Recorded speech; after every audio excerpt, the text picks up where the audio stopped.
Hi, this is Jack Giordano from Giordano Law Offices. A lot of people ask us when they come to us for legal advice and they're fired from their job, how much can I get? How much damages can I get?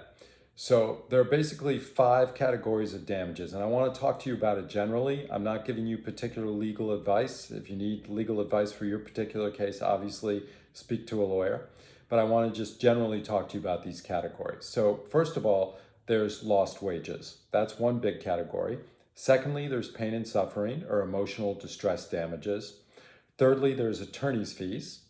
Fourth, there's punitive damages. And fifth, there's certain non-quantifiable variables that I'll talk about briefly. Now, each one of these categories, I could talk to you for an hour about each of them. So this is going to be very brief here, just to give you an overview.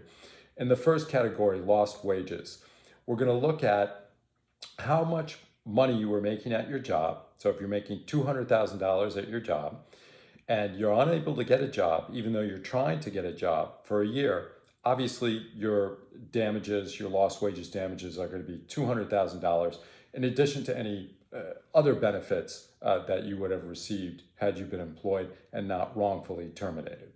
And going forward, if you're able to get a job in the second year, let's say, that pays you $100,000. So your damages would be $200,000 for the first year, plus any benefits that you lost, and another $100,000 or $300,000.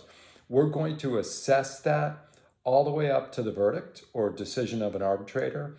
And we're also going to project into the future if it's difficult for you to find a job into the future. So we're going to look at your past lost wages up to the verdict or decision, as well as your future going forward. So it's going to be a calculation based on what you had and what you were unable to get while you're mitigating your damages and trying to find employment. The second category, pain and suffering. There's garden variety emotional damages. Everybody gets depressed when they lose their job. But if you see a psychologist, if you see a therapist, if you see a psychiatrist, then your damages are going to go way up. If there's a diagnosis, if you're diagnosed with a condition stemming from the loss of your employment, depression and anxiety disorder, your damages are going to go up. If you're prescribed medication of some sort for those damages, for that condition, your damages are also going to go up.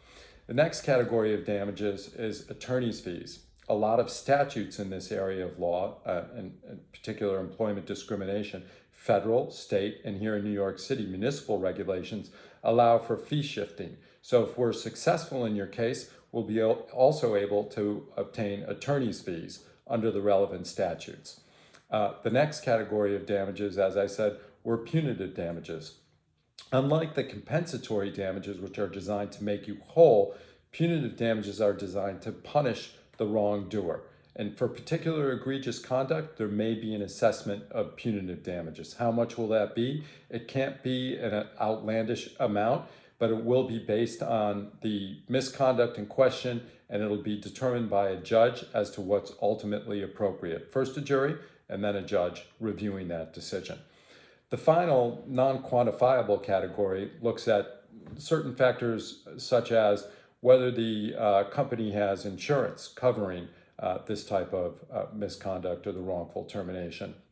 We'll look at what was the nature of the misconduct itself. Is it particularly egregious and embarrassing to the company? Is there information that the company does not want to get out there? That can be an important factor. And what we love is also if our client is truthful and comes across as truthful. We'll always evaluate our client, and if our client is being honest with us and entirely upfront, that also increases the value of your case. There are a lot of other non-quantifiable variables, but for now, I think that's good. So I hope that helps you in understanding, gives you some broad understanding of what your case might be worth. Thank you.